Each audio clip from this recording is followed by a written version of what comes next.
आज सकाळी नाश्त्यामध्ये काय बनव काय कळतच नव्हतं. भरपूर विचार केला. त्यानंतर म्हटले चला खूप दिवस झाले आपण चहा आणि चपाती नाही खाल्ली, तर ते करू म्हणून.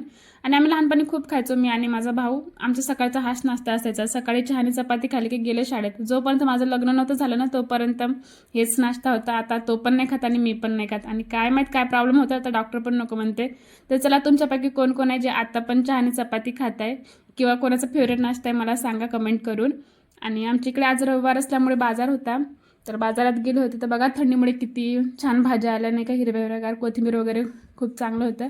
आणि येताना मासे पण घेऊन आले होते, तर तेच फ्राय करत होते इथं. पहिले त्याला हळद आणि नमक लावून ठेवलं अर्धा तास. त्यानंतर मग रव्यामध्ये मिरची पावडर आणि नमक टाकून त्याला असं लावून घेतलं दोन्ही साईडने. आणि मग असं बघा तळून घेतलं आहे एकदम मंद आचेवर. तर छान लागतं हे असे पण खायला. रस्सा पण केला होता पण ते काही नाही दाखवलं. तर चला कसा वाटला व्हिडिओ सांगा, आवडला तर लाईक करा. चला बाय.